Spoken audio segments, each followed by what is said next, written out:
लिखते हैं कि जब मक्कातुल मुकर्रमा फतेह हुआ, जिस दिन मक्कातुल मुकर्रमा में नबी अलैहिस्सलाम दाखिल हुए हिजरत के 10 साल बाद, तो प्यारे पैगंबर अलैहिस्सलाम जब मक्का मुकर्रमा में दाखिल हुए बैतुल्लाह में, तो नमाज का जब वक्त हो गया तो मक्कातुल मुकर्रमा के सहन में, खाना काबा के सहन में बड़े बड़े शहजादे खड़े, बड़े बड़े चौधरी, बड़े बड़े सरदार, बड़े बड़े हुक्मरान। कौन खड़ा है?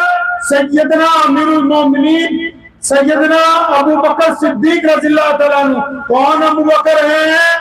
सबसे बड़े मुसलमान। कौन से मुसलमान जी? अरे इसलिए बुलवा रहा हूं ताकि आपको याद रहे। कौन से मुसलमान?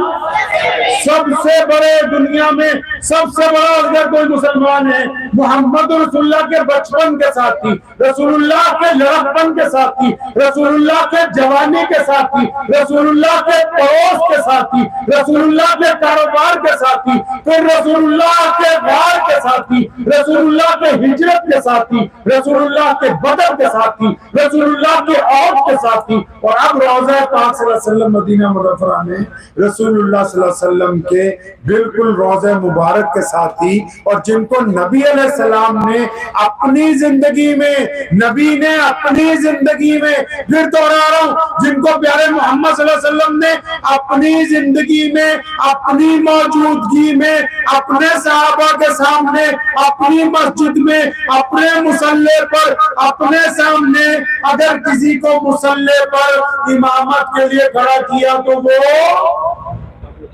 अबू बकर है। ये शान इसलिए बताई कि अबू बकर बैतुल्लाह के सहन में खड़े हैं, और सैयदना उमर बिन खत्ताब, जिनके बारे में नबी अलैहिस्सलाम फरमाते हैं कि या अल्लाह, उमर अगर ईमान ले आए तो मेरे दीन को इज्जत मिलेगी, अजमत मिलेगी। 1,24,000 सहाबा रसूलुल्लाह के मुरीद, अकेले उमर फारूक रसूलुल्लाह सल्लल्लाहु अलैहि वसल्लम की मुराद है। 1,24,000 क्या है जी? मुरीद है, और ये अकेले रसूलुल्लाह सल्लल्लाहु अलैहि वसल्लम की मुराद है। वो भी सहने बैतुल्लाह में खड़े।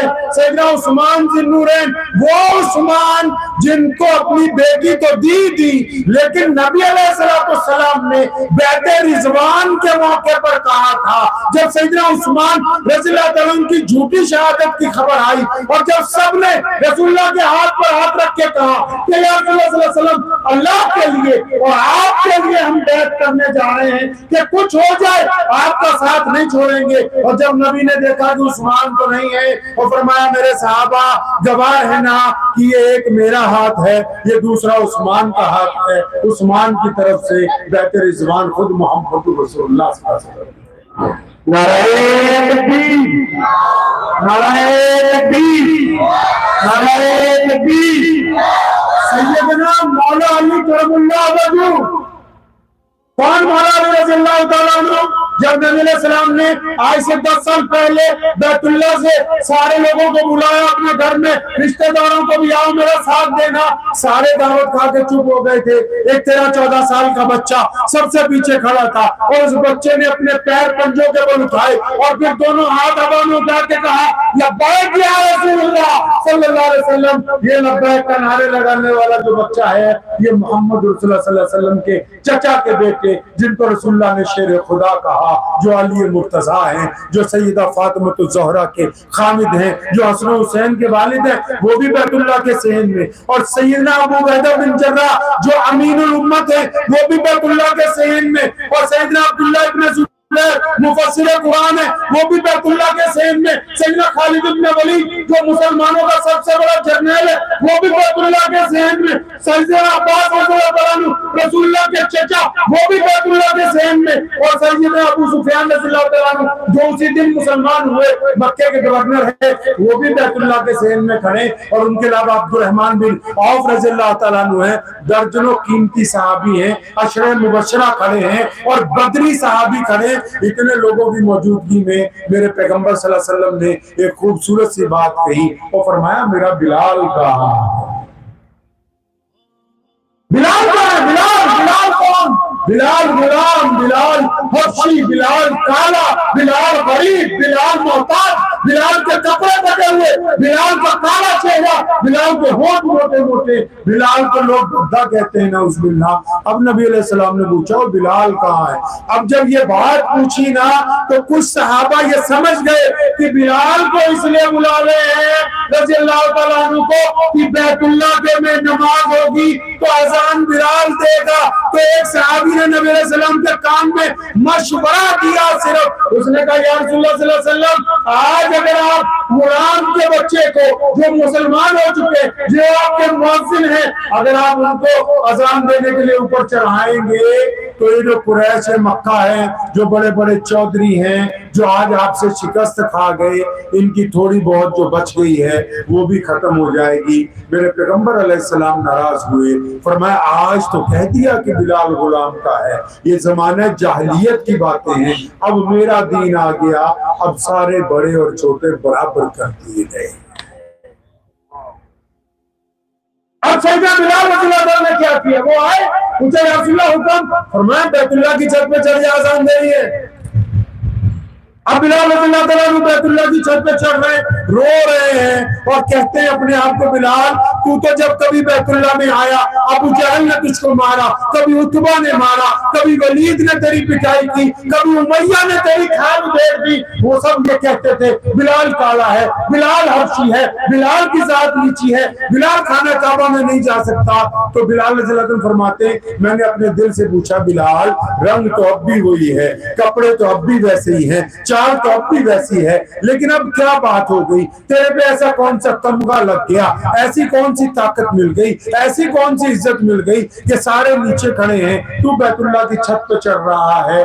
तो खुद ही फरमाते कि मेरे दिल ने मुझे कहा बिलाल, ये जो काली कमली वाले मोहम्मद रसूलुल्लाह से मोहब्बत है ना, ये उस मोहब्बत का नतीजा है कि दुआ बैतुल्लाह की छत पे चढ़ रहा है, उस ताल्लुक का नतीजा है।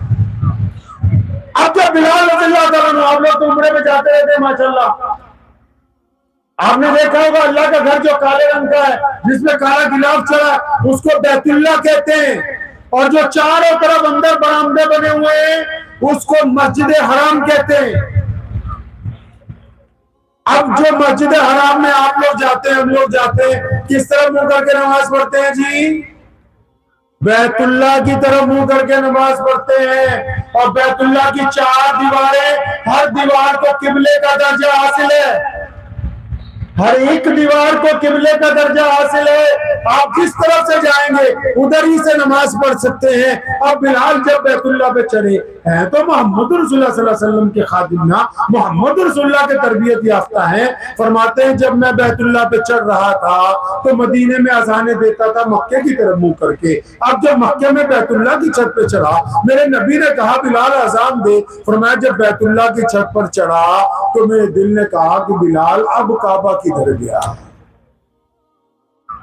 बैतुल्लाह की छत पे तो आज भी नहीं चढ़ने देते भाई, बैतुल्लाह की छत पे तो आज भी नमाज नहीं होती, आज भी कोई अज़ान देने नहीं चढ़ता।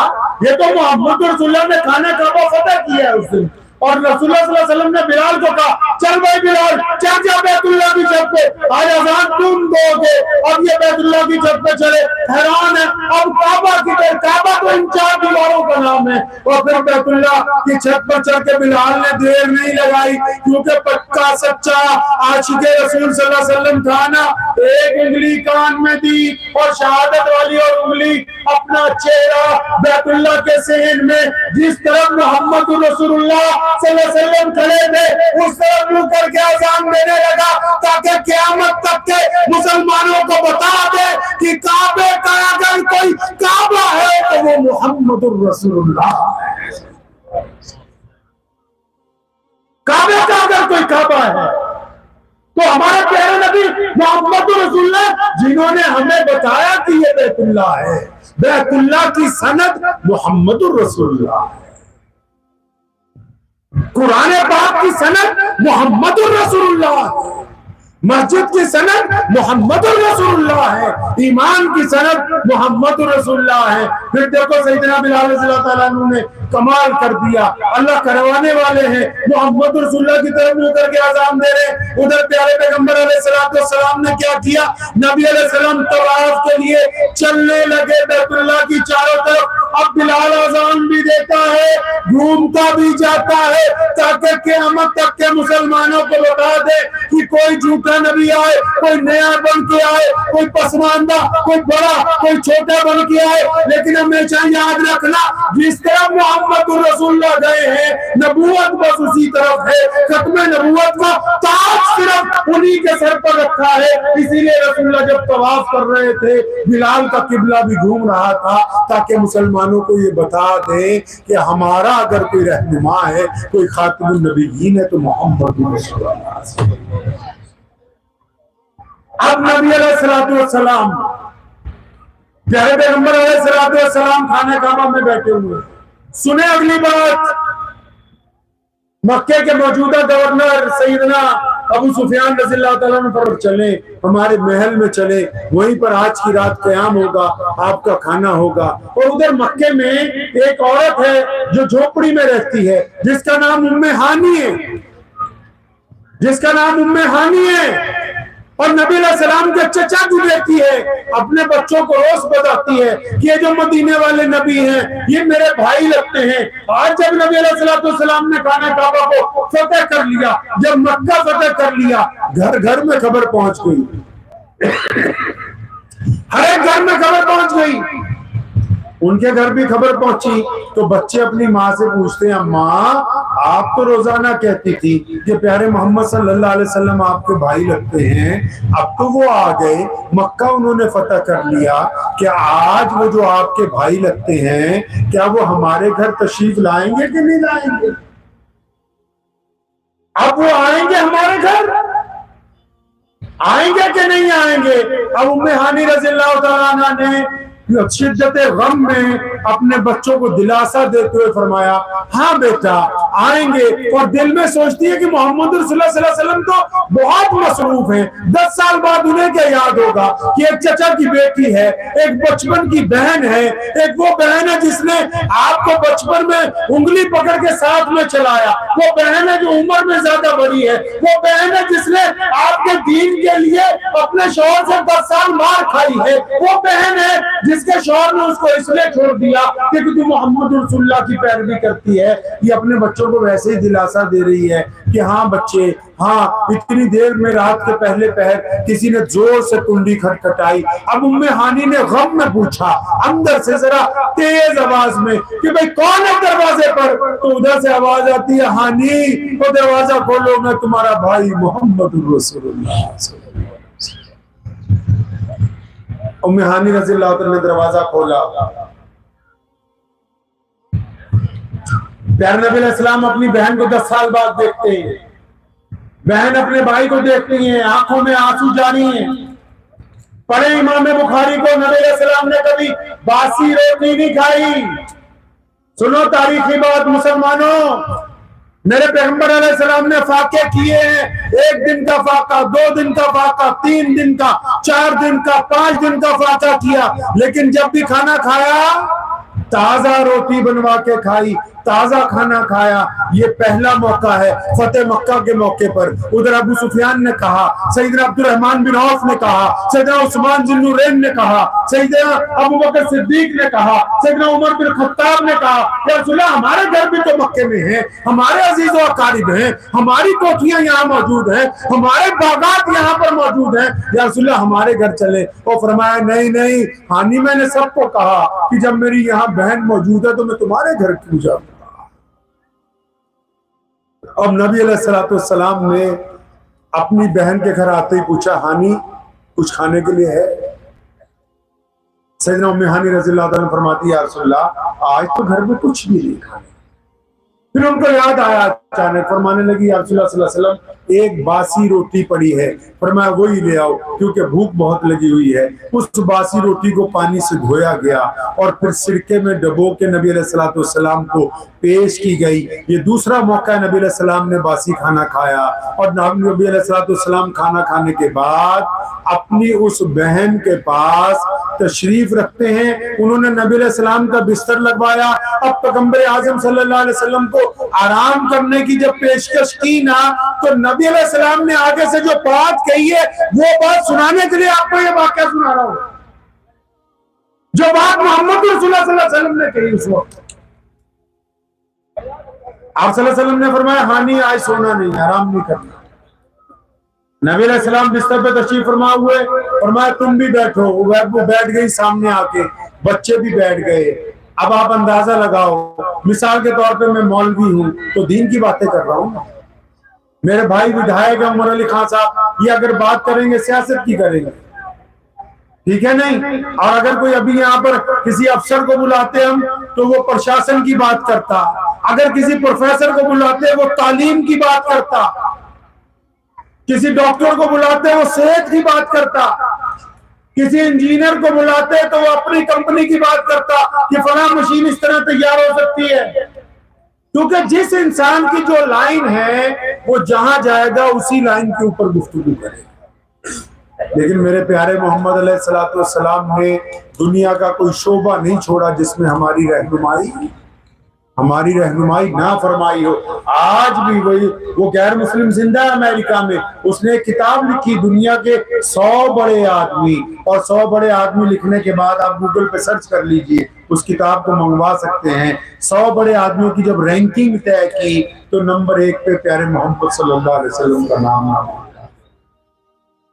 वो इसलिए नहीं सिर्फ कि वो मुसलमानों के नबी हैं, वो सिर्फ इसलिए ही नहीं कि नबी अलैहिस्सलाम का दीन पूरी दुनिया में सबसे आगे पहुंचा, उसने इसलिए नबी अलैहिस्सलाम को 1 नंबर की रैंकिंग पर रखा कि अगर दीन के मामले में पूछते हैं तब भी वो नंबर 1 पर है, दुनिया के मामले में पूछते हैं तब भी नंबर 1 पर है, सियासत के मामले में पूछते हैं तब भी नंबर 1 पर है, खिदमत के मामले में पूछते हैं तब भी नंबर 1 पर है, खेती के बारे में पूछते हैं तब भी नंबर 1 पर है, तिब्ब के बारे में पूछते हैं तब भी नंबर 1 पे है, दरियाओं के राज पूछते हैं तब भी नंबर 1 पर है, आसमानों के राज पूछते हैं तब भी नंबर 1 पर है। उसने इसलिए नबी अलैहिस्सलाम को 1 नंबर पे रखा कि उनकी समाजी जिंदगी, उनकी अज़वाजी जिंदगी, उनकी घरेलू जिंदगी, उनकी मैदान की जिंदगी, उनकी खेतों खलियान की जिंदगी, कोई जिंदगी ऐसी नहीं जिसमें प्यारे पैगंबर सल्लल्लाहु अलैहि वसल्लम ने इंसानों की रहनुमाई की,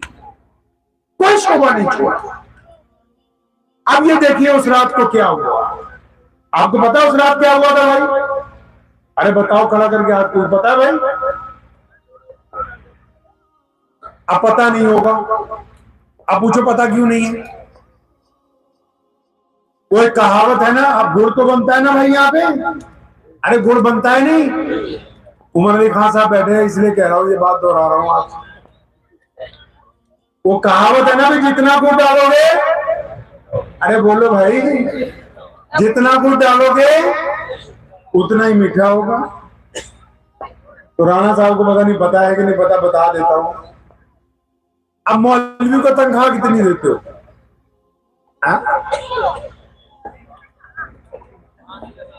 अब 10,000 में तुम्हें सारी बातें बता दें। अंदाजा लगाओ, बच्चा बीमार हो जाए तो चाहिए डॉक्टर MBBS, सहारनपुर ले जाओ, चंडीगढ़ ले जाओ, दिल्ली ले जाओ। मोबाइल चाहिए तो 1.5 लाख 2 लाख का,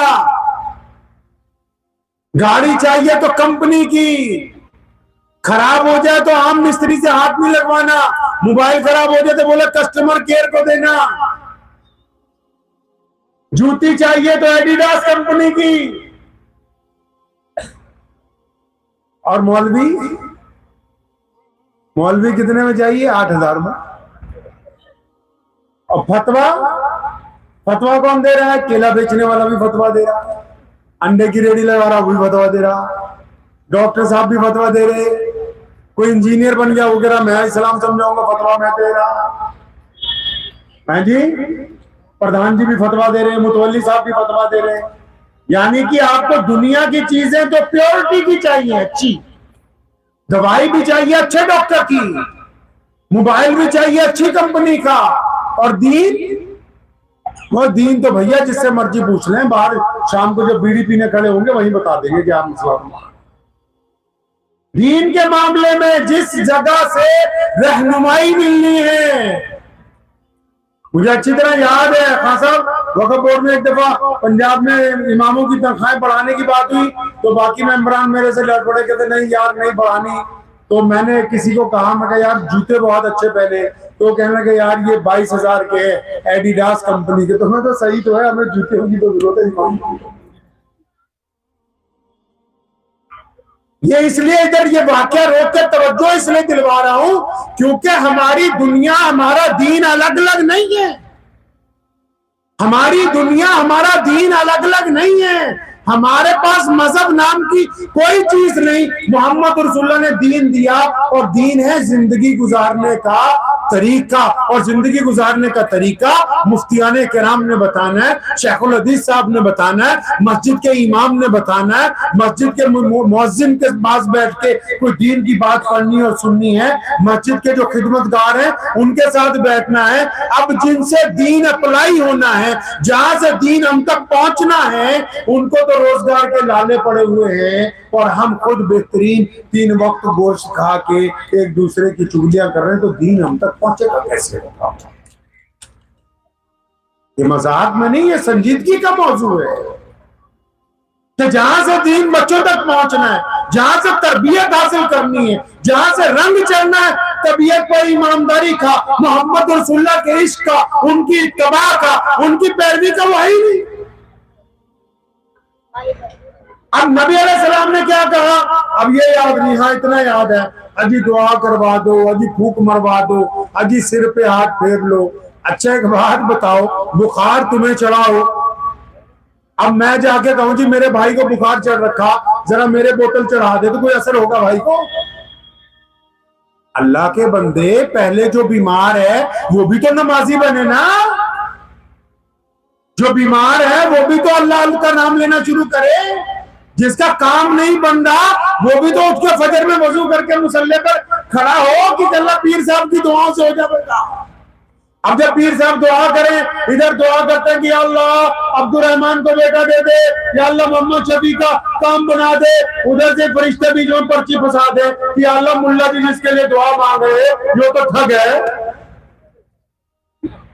ये जिसके लिए दुआ मांगी जा रही बेईमान है, ये जिसके लिए दुआएं कर रहे इसने तो अपनी बहन का हिस्सा मार रखा है, ये जिसके लिए दुआ कर रहे हैं अपनी बीवी के चेहरे पे थप्पड़ मारता है, ये जिसके लिए दुआ ये मौलवी साहब कर रहे हैं ये अपने पड़ोसी को जो मुसलमान है चाहे गैर मुस्लिम है उससे जुल्म करता है, उसको डरा के रखता है ये, और सारी दुआएं धरी की धरी रह जाए। अब पता ये लगा दुआ करवाने से पहले जो करवाने के लिए जाए उसके डॉक्यूमेंट भी पूरे होने चाहिए, इसलिए दुआ कबूल होगी। तो सुनो प्यारे पैगंबर अलैहिस्सलाम ने क्या कहा। उस रात सैयदना उम्मे हानी रज़ियल्लाहु तआला अन्हा को अपने सामने बिठाया और ऐसी बात कही कि नबी अलैहिस्सलातु वस्सलाम, अब आप सोचते होंगे कि कोई अमल बता दिया होगा कि जन्नत कैसे मिल गई होगी, कोई तोहफा दे दिया होगा, कोई ये कह दिया होगा फलां तस्वीर पढ़ना ये इसमें आजम है। ऐसा कुछ नहीं हुआ। नबी अलैहिस्सलाम ने उस रात अपनी बहन को, जो नबी अलैहिस्सलाम के चचा की बेटी है, और ये वही उम्मे हानी है कि जिस दिन नबी अलैहिस्सलाम मेराज की रात में गए थे, इन्हीं के घर में, इन्हीं के उजरे में आराम फरमा रहे थे। सैयदना उम्मे हानी रज़ियल्लाहु तआला अन्हा के घर में उस दिन आराम फरमा रहे थे जिस दिन मेराज के लिए जिब्रील लेने के लिए आए। अब नबी अलैहिस्सलाम ने क्या कहा उम्मे हानी को? कुर्बान जाए हमारे पैगंबर सल्लल्लाहु अलैहि वसल्लम पे, सामने बिठाया हानी को। अब नबी अलैहिस्सलाम आप दीदा हैं और फरमाया हानी आप मुझसे बड़ी हैं, 15-20 साल बड़ी थी नबी अलैहिस्सलाम से। फरमाया हानी दिल पे हाथ रख के सुनो ये बात। फरमाया हानी आप मुझसे बड़ी हैं, आप जानती हैं कि जब मैं अपनी वालिदा के पेट में था अभी मेरी पैदाइश में 2 महीने बाकी थे। हानी आपको शायद याद होगा अच्छी तरह कि मेरी पैदाइश से पहले मेरे अब्बू जनाबे अब्दुल्ला का विसाल हो गया। हानी मैंने अपने वालिद को नहीं देखा है, आपने उनको देखा है। आज की रात मुझे बताओ ना मेरे अब्बू कैसे। हानि की चीखें निकल गई, या रसूलुल्लाह सल्लल्लाहु अलैहि वसल्लम आपके वालिद बड़े खूबसूरत थे, वो चलते थे तो ऐसा लगता था कि कोई शहजादा चला जा रहा है, और जब वो गुफ्तगू करते थे ऐसा लगता था हो भी क्यों ना, जिसकी पेशानी में मोहम्मद रसूलुल्लाह का नूर हो वो शख्स कैसा अजमत वाला होगा। वैसा बाप भी नहीं आया दुनिया में आज तक, न पहले कोई आया, ना है, ना कभी हो सकता है। अब नबी अलैहिस्सलाम अपने अब्बू की बातें सुनते हैं ना, उम्मे हानी को पूछते उनका चेहरा कैसा था, वो बोलते कैसे थे, उम्मे हानी बताती। नबी अलैहिस्सलाम अपने वालिद को याद करके ना बहुत रोए उस रात। अभी जब गुफ्तगू ठंडी भी नहीं हुई, अजीब नबी अलैहिस्सलाम की गुफ्तगू के जवाब में वाक़यात मुकम्मल हो रहे हैं, तो नबी अलैहिस्सलाम ने दूसरा सवाल कर दिया कि हानी तुझे पता है मैं बहुत छोटा था, बहुत छोटा था, 5-6 साल का था, मेरी माँ सैयदा आमिना मुझको छोड़ के चली गई, तू बता ना आमिना बीबी कैसी थी, उनका चेहरा कैसा था, मुझे अपनी माँ के खतोखाल अच्छी तरह याद नहीं। अब हानी नबी अलैहिस्सलाम को सैयदा आमिना की सीरत सुनाती है, फिर नबी अलैहिस्सलाम जनाब अब्दुल मुत्तलिब की बातें छेड़ लेते, फिर अपने चचा की बातें करते। यानी मोहम्मद रसूलुल्लाह सल्लल्लाहु अलैहि वसल्लम ने हमें ये बात समझाई, दुनिया के हर इंसान को ये पैगाम दिया कि देखो आज मक्का फतेह हुआ है, होना तो ये चाहिए था कि एक दावत होती, होना तो ये चाहिए था लोग आते, मुबारकबादों का सिलसिला होता, बेहतरीन गोश्त तैयार किए जाते, लेकिन नबी अलैहिस्सलाम ने उस रात अपने वालिदैन को याद करके, अपने आबो अजदाद को याद करके दुनिया को ये पैगाम दिया कि देखो अल्लाह जब तुमको आगे बढ़ा दे, जब किसी कुर्सी पर जाके बैठ जाओ तो फिर उनको याद करना जो उस वक्त तुम्हारे साथ थे जब तुम्हारे साथ कोई दूसरा नहीं था। हमारी माँ सैयदाना अम्मी आयशा रज़ियल्लाहु तआला अन्हा ने एक दिन कहा था प्यारे मोहम्मद सल्लल्लाहु अलैहि वसल्लम को, मदीने में वैसे ही अदब से कहा था, या रसूलुल्लाह सल्लल्लाहु अलैहि वसल्लम आप अक्सर बीबी खदीजा को याद करते हैं। अम्मी खदीजतुल कुबरा बूढ़ी थी, इंतकाल हो गया, मक्के में उनकी कब्र है।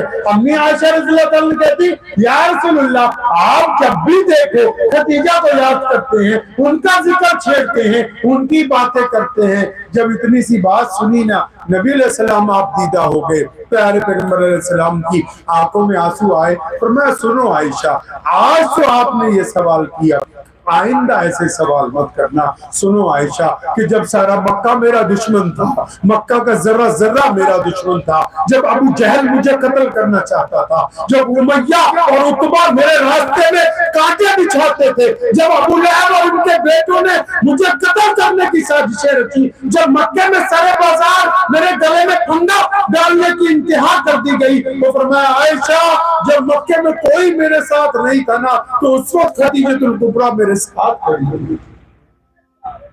उस वक्त वो मुझे कहती थी लब्बैक या रसूलुल्लाह सल्लल्लाहु अलैहि वसल्लम, मैं आपके साथ हूँ, और उसने बारहा मुझे हौसला देते हुए ये बात कही, या रसूलुल्लाह सल्लल्लाहु अलैहि वसल्लम आप परवाह न कीजिए, आप गम न कीजिए, आप इन लोगों की बातों पर तवज्जो न दीजिए, मेरा दिल कहता है कि मेरा रब आपको कभी जाया नहीं होने देगा।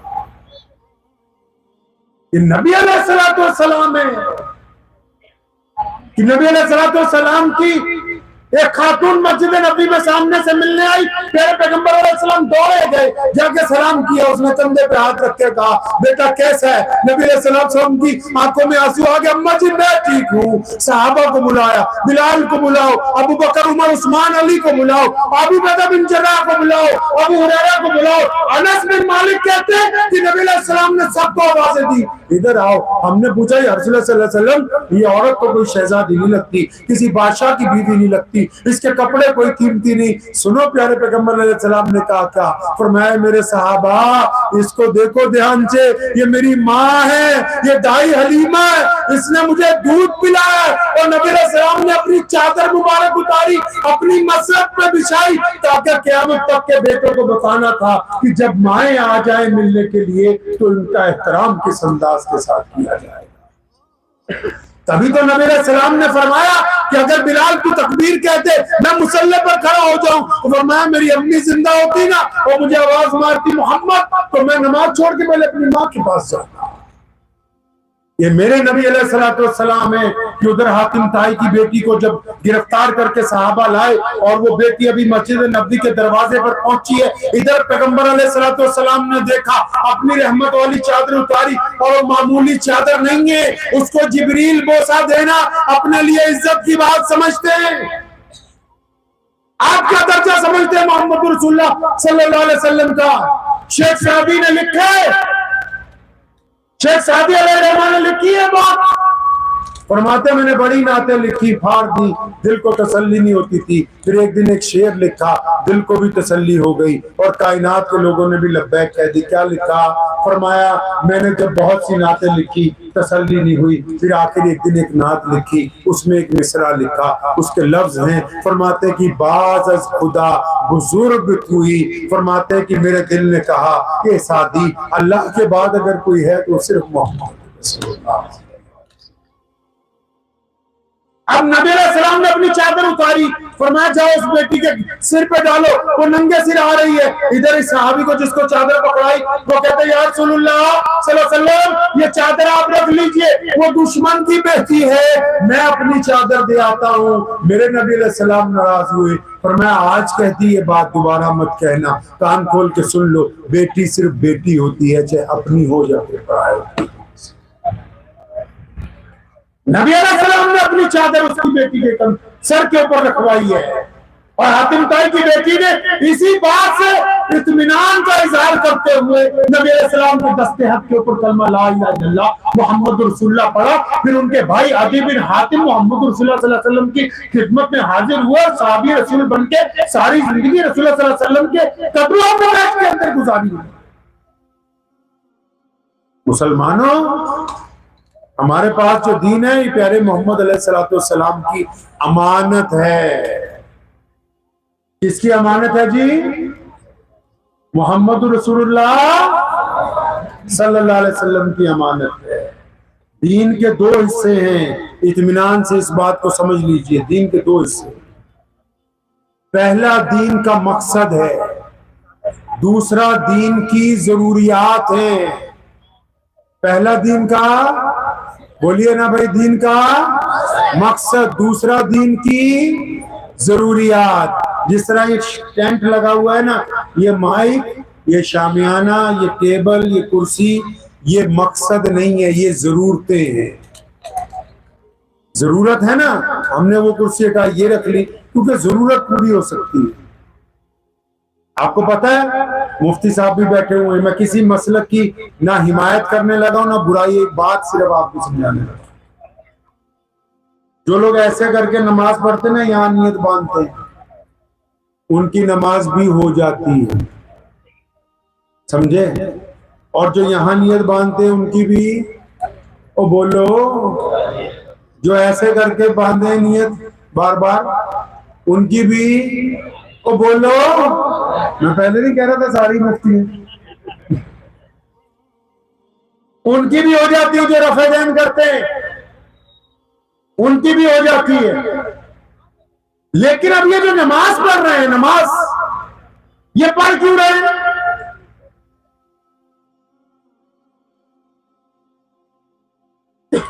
उन सब पता लग गया जी, ऐसे भी नमाज हो जाए, यहां भी रख के हो जाए, यहां भी रख के हो जाए। लेकिन आपका नाम क्या है? नमाज पढ़ते क्यों हैं हम लोग? अल्लाह को, अल्लाह को। और आप क्यों पढ़ते हो? हाँ, अल्लाह को। और आप भाई साहब, आपने भी अल्लाह ही राजी कर, आप क्यों पढ़ते हो नमाज? पूरे काम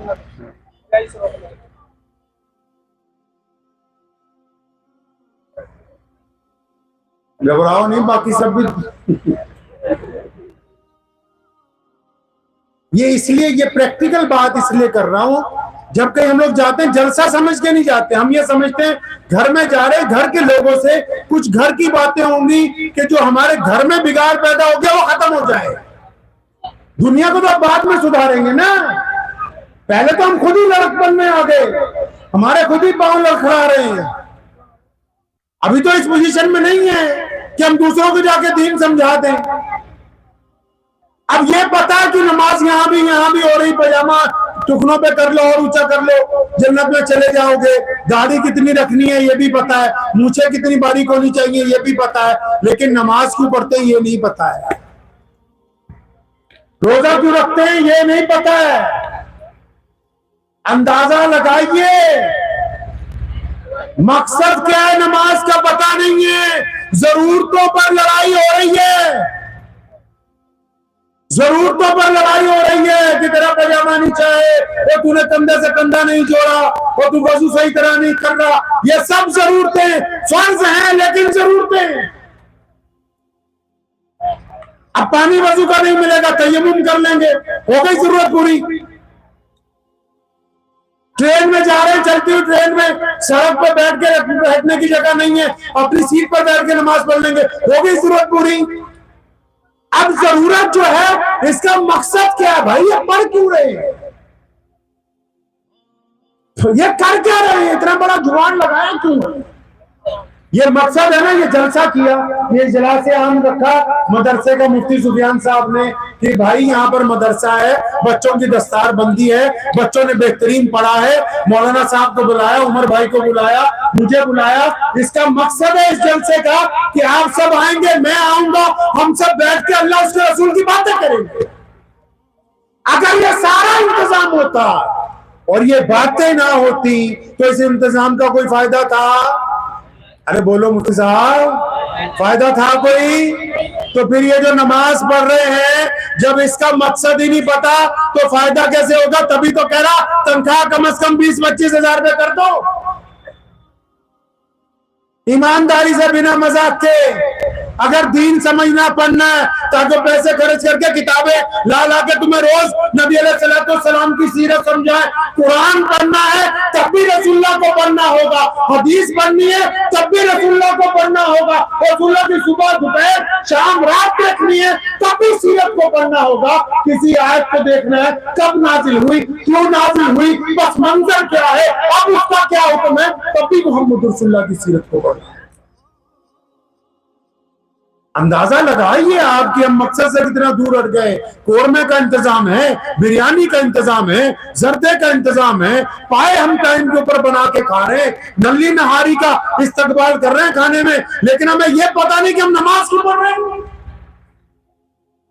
अपने इमाम की तरफ तवज्जो नहीं, जूतियां महंगी है हमारी, इमाम हमने अपनी जूतियों से सस्ते कर दिए, हमें दीन कौन समझाएगा? क्या हमने दीन को एक्स्ट्रा ऑर्डिनरी जॉब समझ लिया है?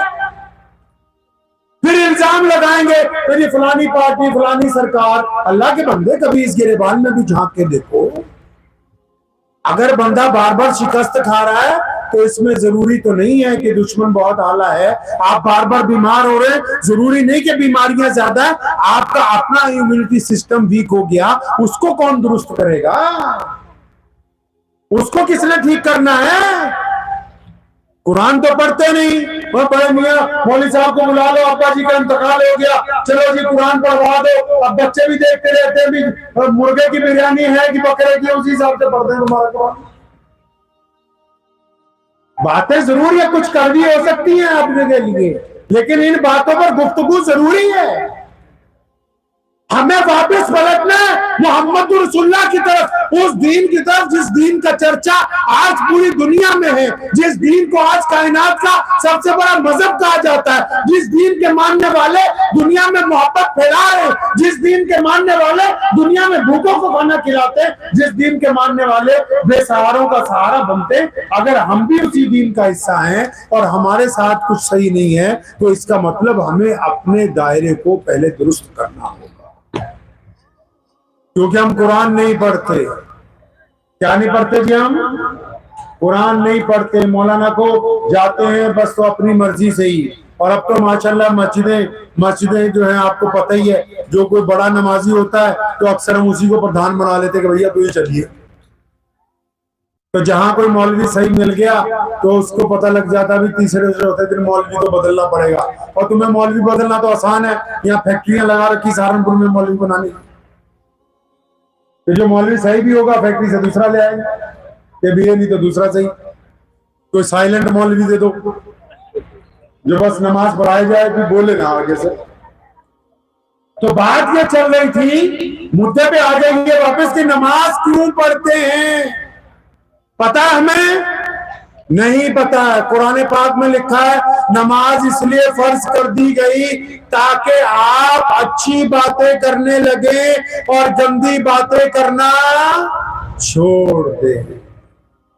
समझ लो, नमाज दीन के दो हिस्से ना, एक दीन का मकसद, एक दीन की जरूरियात। मकसद में अल्लाह और उसके रसूल की इबादत, अल्लाह और उसके रसूल की इताअत और पूरी दुनिया के इंसानों को बराबरी का दर्जा देना, ये दो लफ्ज़ी मकसद है हमारा, ज्यादा लंबा नहीं। अल्लाह और उसके रसूल की इताअत और दुनिया के सब लोगों को बराबरी का दर्जा देना, बस ये मकसद है। अब इस मकसद को पाने के लिए कुछ जरूरतें चाहिए थी, जिस तरह जलसा करने के लिए टेंट लगाना था, अब उस जरूरतों में नमाज रखी गई, रोजा रखा गया, हज रखा गया, ज़कात रखी गई। अच्छा जी, ये जरूरतें क्या करेंगी? नबी अलैहिस्सलाम ने हुक्म दिया कि जो नमाजी होगा ना वो बेईमान नहीं होगा, जो नमाजी होगा वो झूठ नहीं बोलेगा, जो नमाजी होगा वो ठगी नहीं मारेगा, जो नमाजी होगा वो दूसरे की बेटी की तरफ गलत नहीं देखेगा। पता ये लगा मेरे नबी ने नमाज इसलिए फर्ज करवाई क्योंकि वो जो मकसद था ना कि अल्लाह रसूल को मानना है और दुनिया के तमाम इंसानों को बराबरी का दर्जा देना है, उस मकसद को पाने के लिए अच्छे लोगों की जरूरत थी। अब अच्छे लोग कहां से लाते? अच्छे लोग लाने के लिए नमाज बनाई, रोजा बनाया, हज बनाया, ज़कात बनाई कि इस फैक्ट्री से अच्छे लोग आएंगे, इस मकसद की तरफ चलेंगे। अब अच्छे लोग तो इधर से आने बंद हो गए, इसलिए मकसद अपनी जगह रुका हुआ है। इधर से अच्छे लोग आने बंद हो गए, अब मकसद अपनी जगह रुक गया। अगर मकसद अपनी जगह चलता रहता, इधर से अच्छे लोग आते रहते।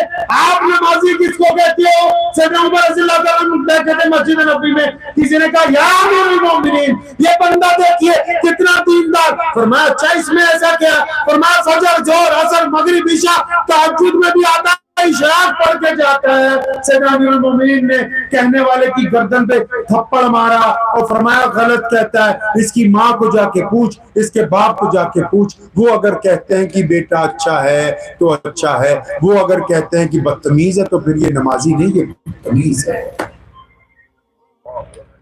इसके कारोबारी से जाके पूछो, जिससे ये कारोबार करता है, वो अगर कहता है ये ईमानदार है तो ये ईमानदार है, वो अगर ये कहता है ठग है तो फिर ये नमाजी नहीं, ये ठग है।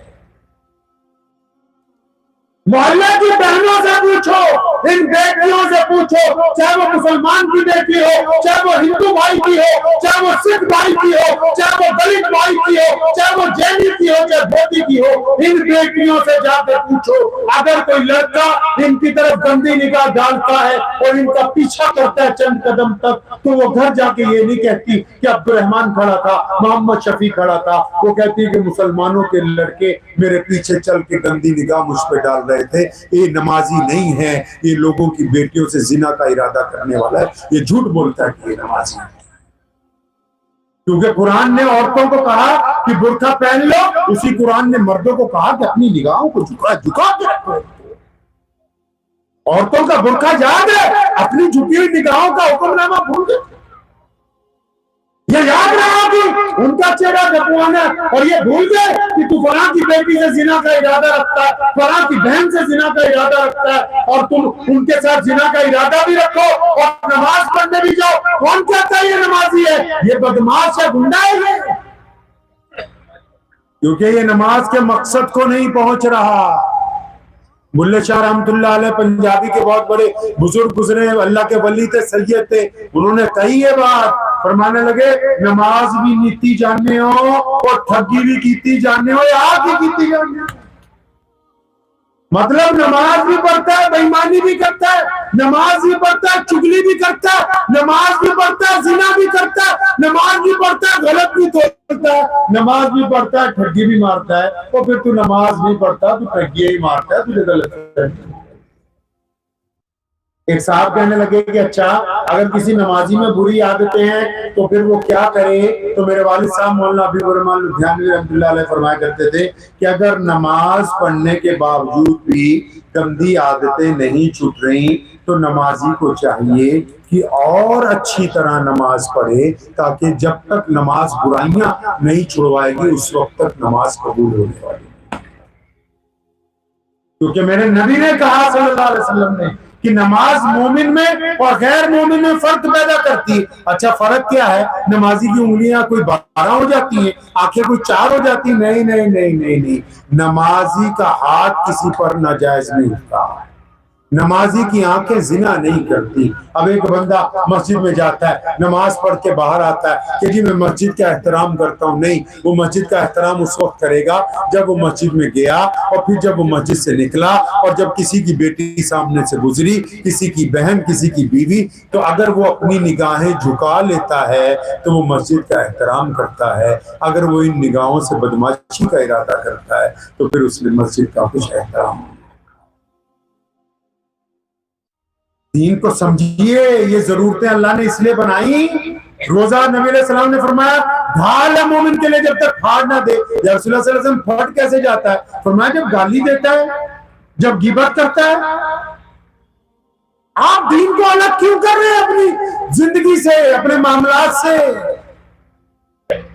एक बड़ी दुख भरी बात और सुनाऊं आपको, 2-4 कड़वी बातें हो ही रही है, आदि और करना, रोज रोज थोड़ी बुलाओगे। तो मुझे एक साहब ने कहा कि जी आजकल तो रोना रोज रोना रोते रहते जी, हालात मुझे तो नहीं समझ आती हालात। हम बजाते खुद अभी बेहतर नहीं बने।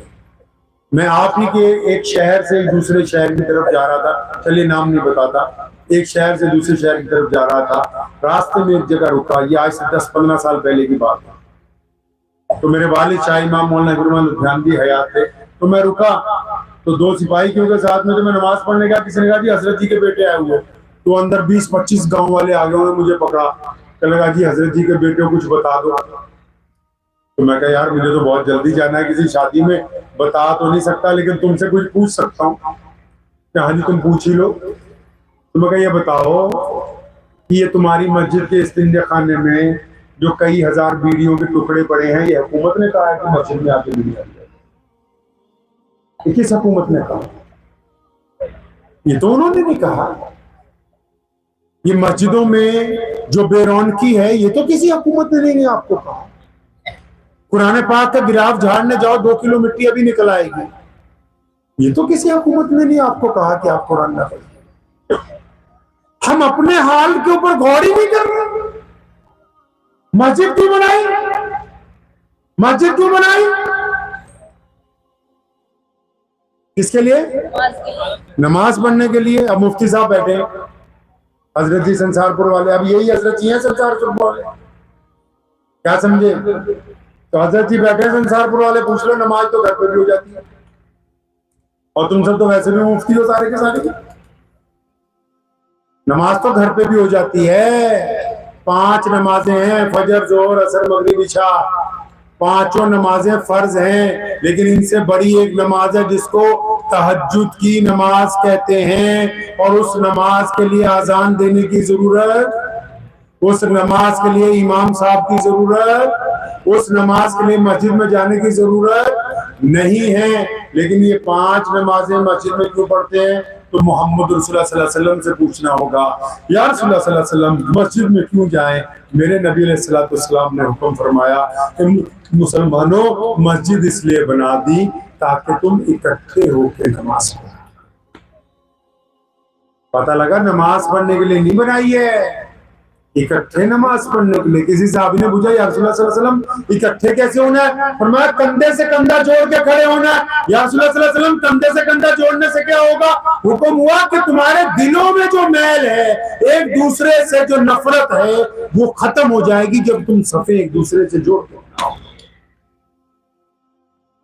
मस्जिद इसलिए बनाई ताकि जब आप मस्जिद में जाओगे, फजर, जोर, असर, मगरिब, इशा, और एक नमाजी फजर में नहीं आएगा, जोर में नहीं, असर में नहीं, तो मगरिब और इशा में बाकी दोस्त पूछेंगे यार आज अब्दुर्रहमान नहीं आया। फिर उसके घर जाएंगे, दुख दर्द में होगा तो बांटेंगे उस दुख दर्द को, खुशी में होगा तब भी बांटेंगे। अब तो मस्जिद वालों को यही पता नहीं कि हमारे साथ में नमाज पढ़ने वाला कौन है, एक दूसरे पर तनकीद कर रहे हैं। अब बताओ मस्जिद अपने हुक्म में है कि नहीं? मस्जिद मेरे नबी ने इसलिए बनवाई सल्लल्लाहु अलैहि वसल्लम कि वहां पर सबसे पहले दुनिया की पहली एनजीओ बनानी थी। एनजीओ समझते हो ना? जो भूखों को खाना खिलाते हैं, जो नंगों को कपड़ा पहनाते हैं, जो पागलों को अपने घर में रखते हैं, जो यतीमों मिस्कीनों का पालन पोषण करते हैं। मेरे नबी ने अभी मस्जिद बनाई, 4 दीवारी ही चल रही है, पहली एनजीओ बना दी, आज भी मौजूद है वहां, जिसको अस्हाबे सुफ़ा का चबूतरा कहते हैं। लोगों ने पूछा था या रसूलुल्लाह सल्लल्लाहु अलैहि वसल्लम ये क्या है? फरमाया मेरे अस्हाबे सुफ़ा का चबूतरा है। या रसूलुल्लाह सल्लल्लाहु अलैहि वसल्लम यहाँ कौन रहेगा? यहाँ यतीम रहेंगे, मिस्कीन रहेंगे, मोहताज रहेंगे, जिनके सर पे छत नहीं वो रहेंगे, जिनको घर वालों ने निकाल दिया वो रहेंगे, जिनके पास खाने के लिए कुछ नहीं वो रहेंगे।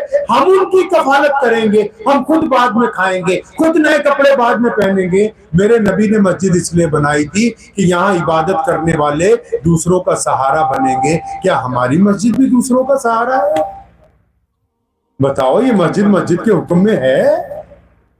मेरे नबी सल्लल्लाहु अलैहि वसल्लम की मस्जिद में पूछे हजरत जी के पास जाके, संसारपुर फुर्सत में मेरे हजरत जी के पास जाके पूछ लेना, मेरे नबी अलैहि सलाम की मस्जिद में गैर मुस्लिम आए, या रसूलुल्लाह सल्लल्लाहु अलैहि वसल्लम खाना चाहिए, पैगंबर के शिकम के साथ पत्थर बंधा हुआ है क्योंकि फाका है। मेरे नबी अलैहि सलाम ने उन मांगने वालों को खाना खिला के भेजा, और फिर मांगने वाले गैर मुस्लिम आए, उन्होंने कहा या रसूलुल्लाह कपड़े चाहिए, मेरे नबी ने कपड़े दिए। मांगने वालों ने आके सवारियां मांगी, मेरे नबी ने सवारियां दी, क्योंकि मेरे नबी अलैहि सलाम चाहते कि मेरी उम्मत के जो नमाजी होंगे, इमाम होंगे, मुतवल्ली होंगे, प्रधान होंगे, इनकी दरवाजे तक मस्जिद तक कोई आएगा तो इसको खाली नहीं लौटाएंगे। तुम भी बताओ मुसलमानों, क्या तुम्हारी मस्जिद ऐसी मस्जिद है? क्या इन बातों पे कभी तुम चर्चा करते हो आपस में? दीन किसको कहते हैं फिर? क्या दीन सिर्फ दाढ़ी टोपी का नाम है? किसको कहते हैं दीन? मोहम्मदुर रसूलुल्लाह सल्लल्लाहु अलैहि वसल्लम की मस्जिद है, आप सल्लल्लाहु अलैहि वसल्लम का घर साथ में। बिलाल आ गए, खाना तैयार है या रसूलुल्लाह। अच्छा बिलाल, अस्हाबे सुफ़ा के चबूतरे पे जाओ, पूछो वहां जाके उसामा ने खाना खाया, अबू हुरैरा ने खाया, अनस ने खाया, फलां ने खाया। या रसूलुल्लाह सल्लल्लाहु अलैहि वसल्लम सबको पूछ के आया हूं, सबने खा लिया, मेहमानों ने भी खा लिया। फिर मेरे नबी अलैहि सलाम पूछते, अच्छा वो जो दाईं तरफ वाले हैं उनसे तो पूछो क्या उनके घर में चूल्हा जला है? या रसूलुल्लाह सल्लल्लाहु अलैहि वसल्लम वहां खाना बनाए। अच्छा तो बाईं तरफ वालों को खबरगिरी करो। जब चारों तरफ से इत्मीनान की आवाजें आती हैं तो नबी लुकमा तोड़ते हैं। बताओ तो सही मस्जिद के प्रधान साहब, ए मस्जिद के मुतवल्ली जी, ए मस्जिद के मौलवी साहब, ए मस्जिद के चौधरियों, बताओ तो सही, क्या तुम्हारे मोहल्ले में कोई गरीब नहीं है, कोई यतीम नहीं है, कोई बेवा नहीं है? मदरसों को चंदा देने वालों, बताओ तो सही, क्या तुम्हारे गांव में कोई ऐसी औरत नहीं जिसके घर की छत टूटी हुई है, जिसके सर से बाप का साया उड़ गया? क्या तुमने कभी उसकी खबरगिरी की है? बताओ तो सही कि तुम किस दिन को मानते हो? कब इन बातों के ऊपर गुफ्तगू होगी? जब सारा सिस्टम तुम्हारे हाथ से इल्ला तनफिरु युअज़िबकुम अज़ाबन अलीमा व यस्तब्दिल कौमन गैरकुम। अल्लाह फरमाते हैं नहीं तुम मेरे रास्ते में कुछ करते मत करो, मैं तुम्हारी जगह किसी और कौम के हाथ में दीन के इस्लाम। यही तो दीन है। नमाज पढ़ते ना आप सारे? अरे बोलिए, नमाज पढ़ते हैं ना? मेरी बातों से परेशान तो नहीं हो रहे? नमाज पढ़ते हैं ना? दिल पे हाथ रख रहे हैं, दिल पे, दिल रख लो, शाबाश को बात।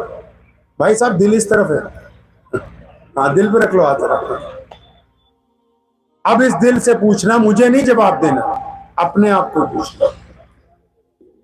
आप नमाज पढ़ते हैं माशाल्लाह, नमाजियों को पहले पूछ रहा हूं, बाकी जो नहीं नमाज पढ़ते वो भी दिल पे हाथ रख लो एक बार। वैसे सच में कह रहा हूं, दिल पे हाथ रख लीजिए, पैसे नहीं लगेंगे। आप भी रख लो मौलाना, कोई बात नहीं, पैसे नहीं लगेंगे इसमें कोई। आप सब लोग मुसलमान हैं, नमाज पढ़ते हैं, सच्ची बताओ आप नमाज पढ़ते हो? कभी जिंदगी में 1-2 बार अपने बूढ़े बाप को गले से लगाया है? कभी कहा है कि अब्बू जी मुझे आपसे बहुत प्यार है, आपने मेरे लिए बहुत कुछ किया, आप मेरे बाप हो यार, मुझे तुमसे बड़ी मोहब्बत है? बताओ कभी आपने कहा अपने बाप को ऐसा?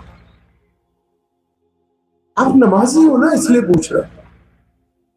अच्छा कभी अपनी माँ के पैर दबाए कि अम्मा तू बुढ़ी हो गई हमारी खिदमत करते करते? कभी अपनी बीवी को कहा कि यार मैं तेरा दोस्त हूं? बताओ तो सही, कभी अपनी किसी गरीब बहन, गरीब भाई, गरीब यार दोस्त, गरीब पड़ोसी के घर में रात को एक लिफाफे में अपनी हैसियत से पैसे डाल के, अपनी हैसियत से, अब वो 10 लाख की है या 10 रुपए की है, वो पैसे उसके दरवाजे पे अंदर खिसका दिए हो चुपके से कि मेरा भाई बहुत परेशान है, मेरा यार परेशान है, मेरी बहन परेशान है। क्या बताओ कभी किसी की ऐसी मदद की है? पता तो लगे आप नमाजी है ना। आप तो कहते हैं मुसलमान है यार, मुसलमान होता कैसे आप? अच्छा कभी किसी गरीब को पकड़ के ले गयो, चल तुझे आज मैं अपने घर पे अच्छा खाना खिलाऊंगा। अगर आपका दिल रहम से खाली है, लिख लो नुक्ते की ये बात, मेरे नबी अलैहिस्सलाम का हुक्म भी है, और ये लिख लो आज दिल की तख्ती पे, अगर आपका दिल रहम से खाली है तो कुल खैर से खाली है, कुल दीन से खाली है, इसके अंदर कुछ भी बात नहीं, फिर सब कुछ दिखावा है। अगर इसमें दर्द नहीं है अपनों का, इसमें दर्द नहीं है पड़ोसियों का, अगर इसमें मजहब की अनक लगा रखी, पड़ोसी गैर मुस्लिम भूखा मर रहा है, पड़ोसी भाई भूखा मर रहा है, पड़ोसी बहन भूखी मर रही है, पड़ोसी हमसाया भूखा मर रहा है, इसमें अगर दर्द नहीं है अपने माँ बाप के लिए, अपनी औलाद के लिए, तो फिर ये कुल खैर से खाली है। ये तमाश भी नहीं कर रहा है लोगों के सामने कि मैं नमाजी बन गया हूँ, मैं मुत्तकी बन गया हूँ। इसको पहले अपने आप को दुरुस्त करना। आखिरी वाकया सुनिए, नबी अलैहिस्सलाम की सीरत का पहला वाकया आज की इस मजलिस में आखिर में सुना था। मेरे नबी अलैहिस्सलाम ने बताना था सबको कि मैं अल्लाह का नबी हूँ। बनाए तब गए जब कायनात नहीं बनी थी, लेकिन मक्के में जिस दिन बताना था ना, तो सबको अल्लाह के नबी अलैहिस्सलाम ने इकट्ठा कर लिया और कुछ सफा पहाड़ी पे खड़े हो गए। और क्या कहा मेरे नबी अलैहिस्सलाम ने? और फरमाया अगर मैं तुम्हें यह कहूं कि इस पहाड़ के पीछे दुश्मन है, वो नुकसान पहुंचा सकता है, तो यकीन करोगे? तो सारे लोगों ने कहा लब्बैक, हम यकीन कर लेंगे। तो फिर नबी अलैहिस्सलाम ने अगला सवाल किया, सुनो, ये नहीं फरमाया कि अल्लाह एक है, उस वक्त तक ये नहीं कहा ए भाई साहब इनको बुला, वो करबला का मैदान नहीं है, इधर हो जा पीछे।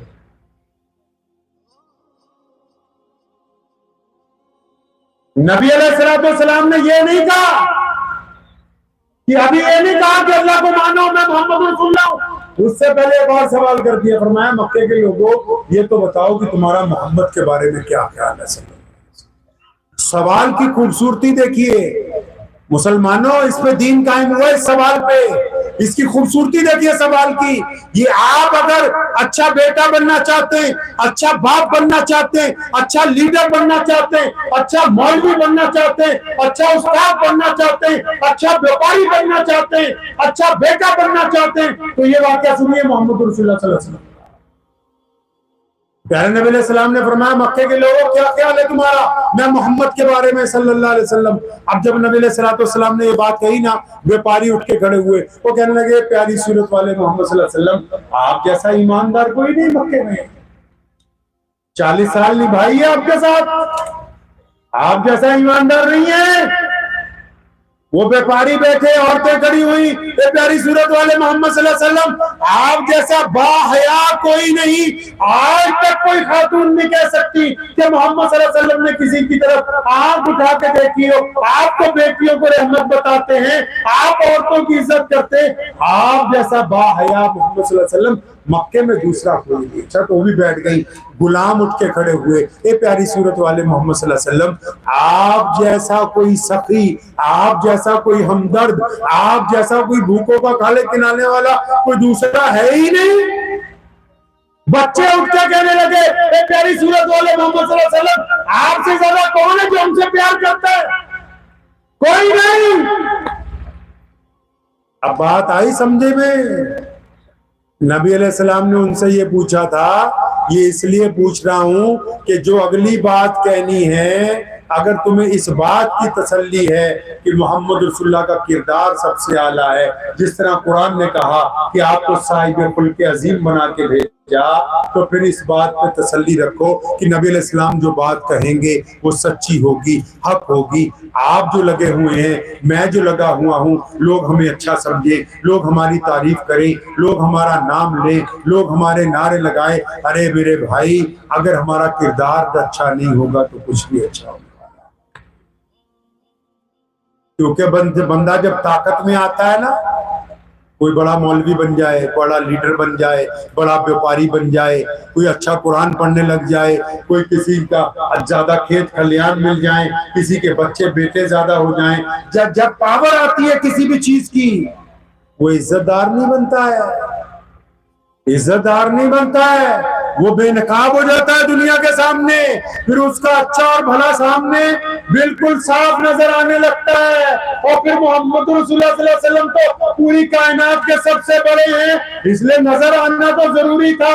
आप भी अगर अच्छा बनना चाहते हैं तो किसी से कहलवाने से पहले अपने किरदार को इतना अच्छा बनाइए कि सिर्फ 5 लोग, एक आपके घर वाले, माँ बाप, बीवी, बच्चे, पड़ोसी और आपके भाई बहन ये कह दे कि अब्दुल रहमान अच्छा है, तो दुनिया अपने आप कह देगी कि अब्दुल रहमान अच्छा है। अगर ये कहते हैं कि बेईमान है तो दुनिया के अच्छा कहने से कुछ नहीं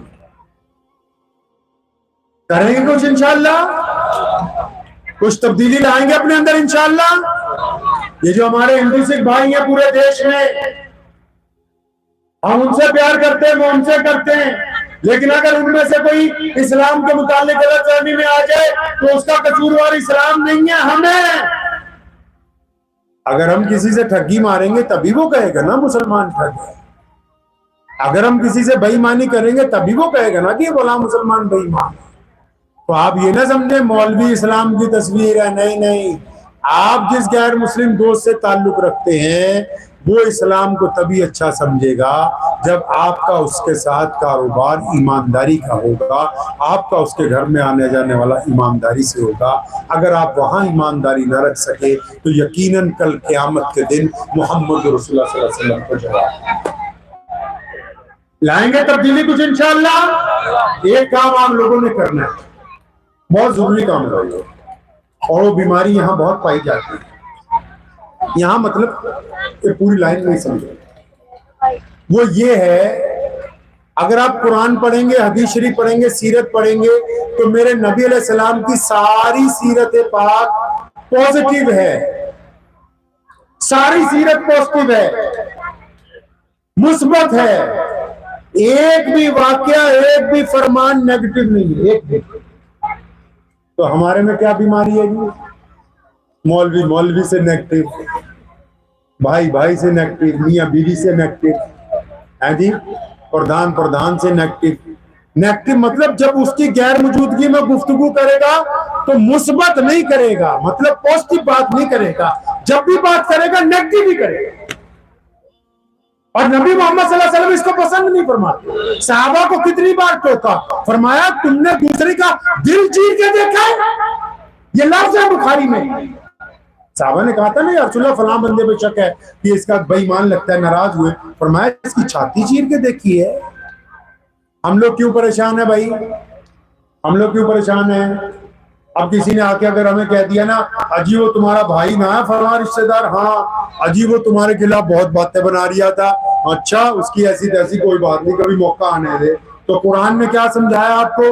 कुरान ने कहा कि जब तुम्हारे पास कोई बंदा खबर लेके आए तो ये नहीं कहा कि खबर की तस्दीक करना, फरमाया खबर लाने वाले को भी देख लो कहीं वो चालू आदमी तो नहीं है। संसार पर ऐसे लिखा नहीं, फरमाया जो तुम्हें न्यूज दे रहा आके खबर पहुंचा रहा, जो चुगली मार रहा है, वो उसको भी देख ले नमाजी है कि नहीं। भाई तुझे पता है कि चुगली करने वाला शराबी है, ठग है, बेईमान है, चोर है, अय्याश है, लेकिन वो तुम्हारी भाई की बुराई कर रहा है, इसलिए तो उसकी बात को सच समझ रहा है, जबकि वो तुम्हें लड़ाई करवाने के लिए, दो कौमों में फसाद डलवाने के लिए झूठ बोल रहा है। अगर कुरान पढ़ा होता तो हमें पता होता कि नेगेटिव बातें नहीं करनी। कुछ करेंगे इंशाअल्लाह, घर में से नेगेटिविटी खत्म करेंगे इंशाअल्लाह। अपने बच्चों से मोहब्बत कीजिए, माँ बाप से, बीवी से, भाइयों से, पड़ोसियों से, पड़ोसी चाहे मुसलमान है या गैर मुस्लिम, जो आपका दायरा है। अक्सर असि पंजाबी कहने ने सरबत दा भला, मतलब पूरी दुनिया का भला हो जाए। तो मैं अपने दोस्तों को वहां कहा करता हूं कि हम लोग मांगते तो पूरी दुनिया की भलाई है, लेकिन हमारी दुनिया कौन सी है? हमारी दुनिया हमारे माँ बाप, हमारी दुनिया हमारे बच्चे, हमारी दुनिया भाई बहन, हमारी दुनिया यार दोस्त, हमारी दुनिया कारोबार के दोस्त, हमारी दुनिया जो हम सफर करते, जो लोग हमारे साथ होते हैं वो, हमारी दुनिया स्कूल में पढ़े हुए हमारे साथ पुराने लोग। अच्छा, अपनी दुनिया में 500 लोगों से लड़ाई है, दुआ सारी दुनिया के लिए मांग। अपनी दुनिया में 500 लोगों से फड्डा डाल रखा है। अपनी दुनिया अच्छी बनाएंगे इंशाअल्लाह, बनाएंगे इंशाअल्लाह। वक्त भी बहुत हो गया है, दुआ कीजिए अल्लाह करीम ये जितनी भी बातें हमने आज की हैं, अल्लाह हमें हमारा मिजाज सुन्नत के मुताबिक करने की तौफीक अता फरमाए। वादा कीजिए कि हम नबी अलैहिस्सलाम की सुन्नत के ऊपर अमल करते हुए अल्लाह की रजा के लिए लोगों को माफ करेंगे, अल्लाह की रजा के लिए गलतियां छोड़ देंगे, अल्लाह की रजा के लिए आपस में नरमी पैदा करेंगे, अपने करीब के गरीबों का ख्याल रखेंगे, अपने करीब के मोहताजों का ख्याल रखेंगे, करेंगे इंशाअल्लाह। तो दुआ करें अल्लाह करीम मुझे भी आप सबको इन बातों पर अमल की तौफीक अता फरमाए। वाकुम दावाना अनिल हम्दुलिल्लाहि रब्बिल आलमीन। मुझे उम्मीद है कि आपको ये वीडियो पसंद आई होगी। अगर पसंद आई हो तो ये आप अपने दोस्तों के साथ शेयर करें और इस चैनल को सब्सक्राइब जरूर करें।